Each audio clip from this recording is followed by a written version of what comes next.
मोदी जी ने कानून बनाया दिल्ली से कि गरीबों के इलाज के लिए हम 5 लाख रुपया देंगे और एक कार्ड बनाएंगे, उसका नाम दिए आयुष्मान कार्ड। आप बताओ उसका लाभ मुसलमान ले रहे हैं नहीं ले रहे हैं? ईमानदारी से बोलिए, अभी वोट की बात नहीं, ईमानदारी की बात ले रहे हैं। आप उसके बाद दूसरा काम देखिए, राशन बंट रहा है, बताओ मुसलमान भी ले रहा है नहीं ले रहा है? किसान को दुर्घटना बीमा है तो बुनकर को भी दुर्घटना बीमा राजभर जिला करके मानेगा। इस नाते हम मीटिंग कर रहे हैं।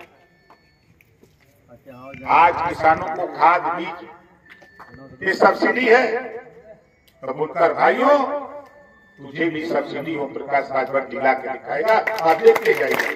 मुकाबला ही नहीं तो क्या देखेंगे? क्यों? चुनाव में एक तरफा लहर है इंडिया गठबंधन की, लेकिन आज ही बड़ा प्रोग्राम हो रहा है। ऐसा है कि पूरे प्रदेश के लोग आके बैठे हैं, तो उसको आप बड़ा देखिए, हमारा भी चल के देखिए, उससे बहुत बड़ा कार्यक्रम है। बुनकर भी तो परिवार ही जिला रहा है अपनी मेहनत की गाढ़ी कमाई से। अगर वो इतना मेहनत कर रहा है और उसका परिवार जी न सके, 2 रोटी खा न सके, तो ऐसी कमाई तो बेकार है ना। तो ध्यान कैसे देंगे? क्योंकि ये तो बिजी हैं, अपने चेलों में बिजी हैं, पैसा बांटने में बिजी हैं, लोगों को तोड़ने में बिजी हैं और गणित लगाने में बिजी हैं। जिसे लगता है कि राजू तलवार झूठा है वो विरोध करे, और जिसे थोड़ा सा भी लगता है राजू तलवार सही है तो खुल के प्यार दे, आशीर्वाद दे, समर्थन करे। पहली बार जेल गया था, जो वीडियो वायरल हुआ तो उसमें मैंने साफ बोल दिया था, मैं दुनिया का सबसे खतरनाक और ताकतवर बम बनाने जा रहा हूं, और वो बम इस देश की हर समस्या का समाधान होगा।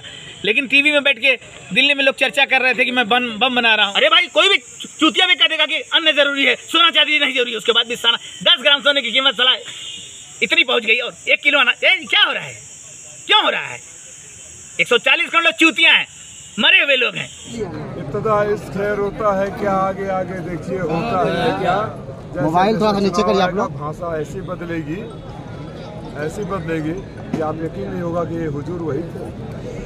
अभी कह रहे हैं कि घरेलू बिजली जब सरकार बनेगी तो पूरा घरेलू बिजली का बिल माफ कर दिया। अब तक पंडित जी ने बताया था कि नहीं करना है, अब तक पंडित ने बताया था नहीं करना है। कभी कुछ किया है कि आपकी बातों पर कोई भरोसा करे? एक तारीख के बाद हमेशा के लिए शांत हो जाएंगे राजनीतिक रूप से।